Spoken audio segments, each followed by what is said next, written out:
Right, we've got the Raku glazing kits here from Create and Craft. We've got a selection of 4 bowls that you saw thrown on the potter's wheel. We're going to use a variety of techniques.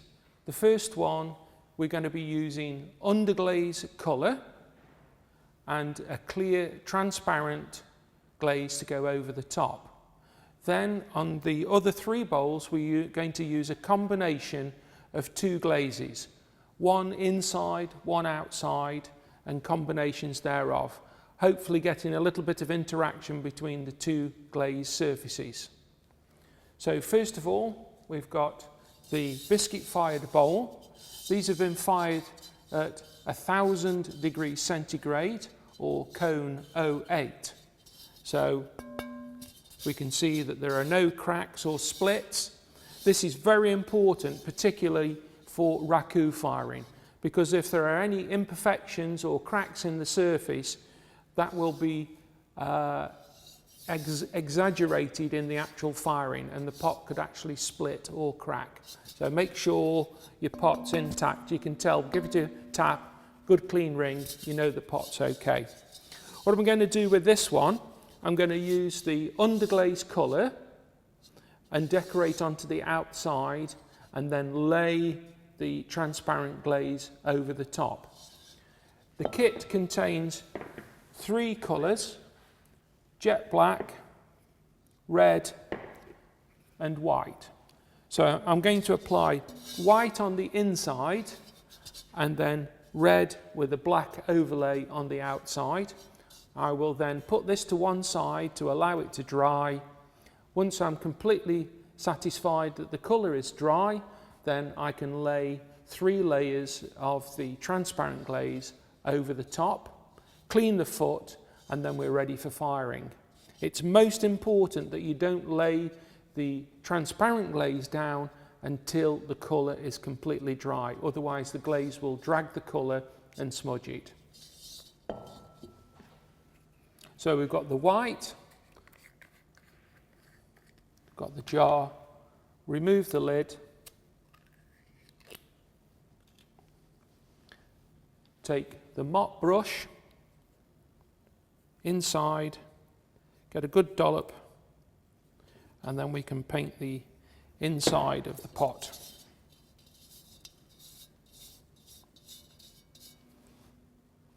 This is just so that we can get a good white ground to the inside of the pot.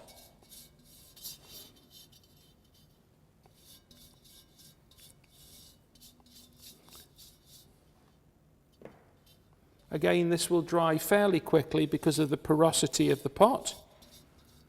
So we lay 1 layer in. Now, if you want a translucent coat, we put 1 layer on.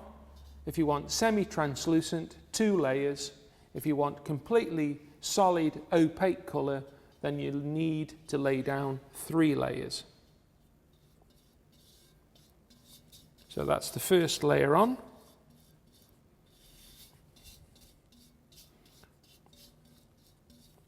And that's almost dry straight away.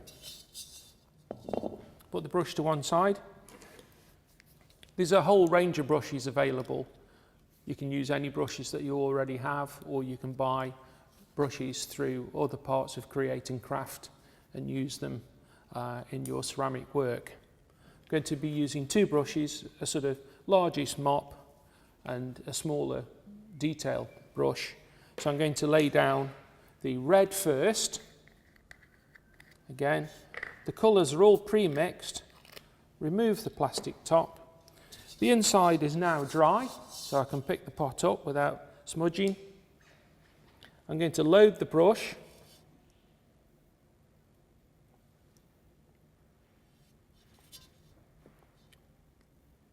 Bold brush strokes across the piece. I'm going to alternate between 3 and 2 brush strokes. So 3 brush strokes, then 2 brush strokes.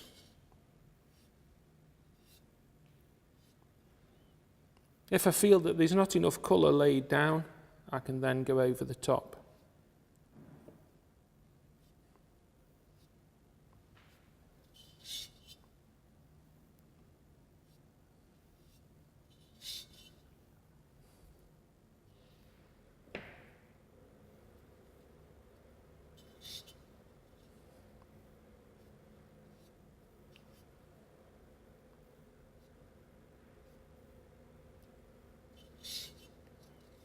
I'm now looking at where the colours are lying, so I've got 3, 3, so I'm going to come in with the 2, another 3,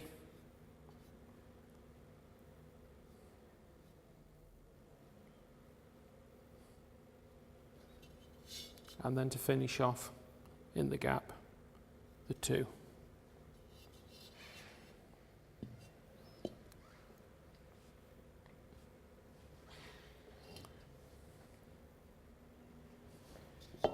I'm now going to open the black.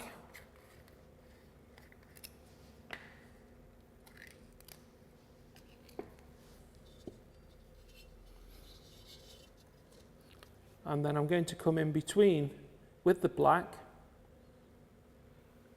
and then I'm going to go over the red, but I'm just waiting for the red to dry first.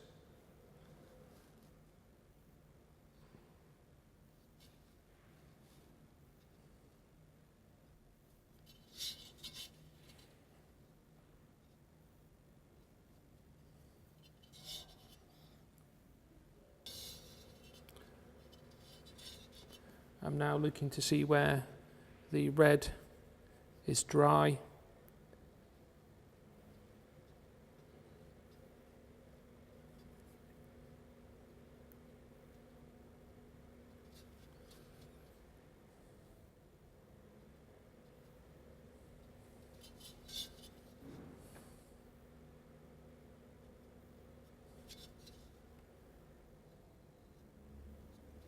I'm just letting the brush do the work.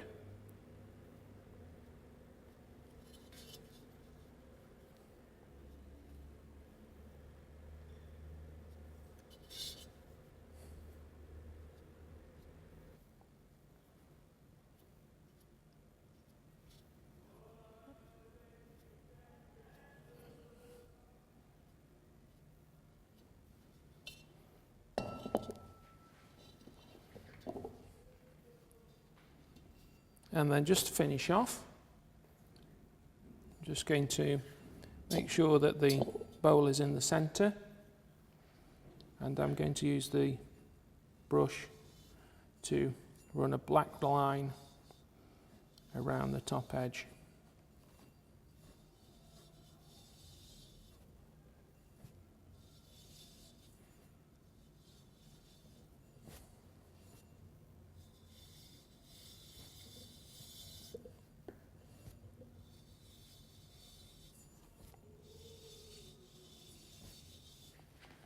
Like so.